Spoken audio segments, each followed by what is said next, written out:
You see, I forgot to mention this in the last video, although I had prepared it to mention, but I kind of forgot. So, it's talking about these belts in this Alfred Jewell book.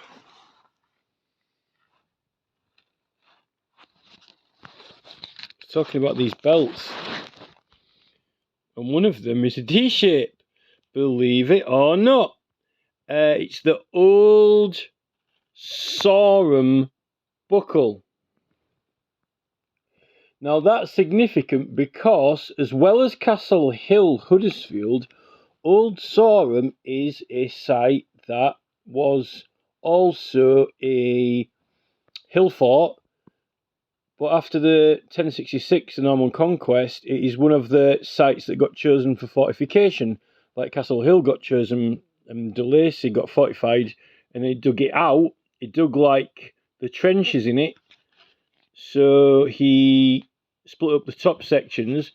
And also Old Saurum got raised up in the middle, like a raised platform in the middle, and that's where they built. Literally, they built like a city there with a cathedral and everything, right? But this is a belt buckle. When you're supposed to be slimming down, but you end up, overeating and piling the weight on. So I guess a D would be a failure in diet fail. Funnily, it's got an actual little.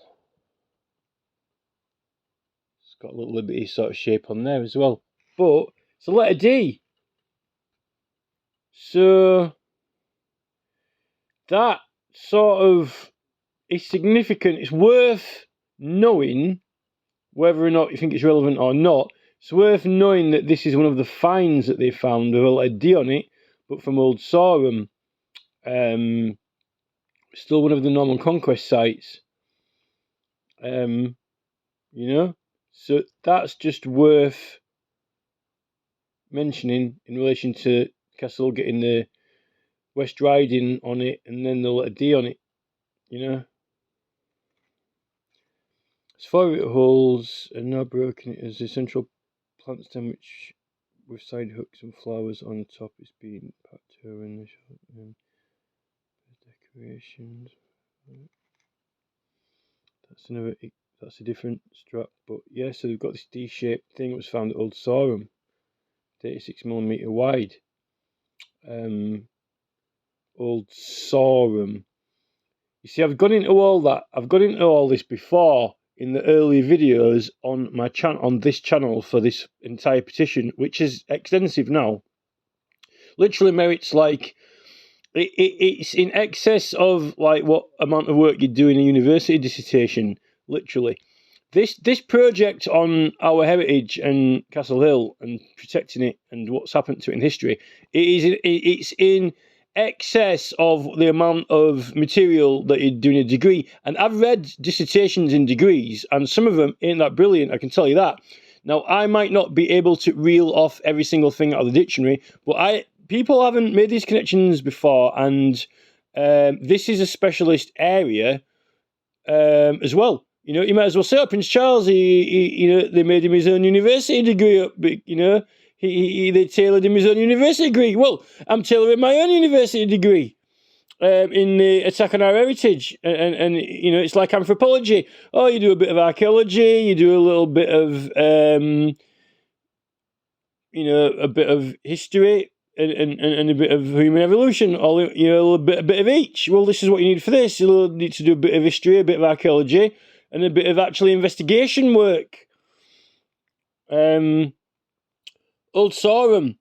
You see, that's what Tolkien, who is a prominent figure in this whole thing, he's absolutely intimately linked to Hague, our area, and the things that he does, books that he writes and ideas that he puts out affects other people's thinking and actions in the whole country, because it's like the most famous book series ever. His lifetime slots perfectly in between the two towers we've got. Old Saurum, he's like Sauron, isn't it? Sauron. So, there's that word association. But also, like, when you say it like Old Saurum, it's kind of like, to see him, to see. So you know that this is, you need to.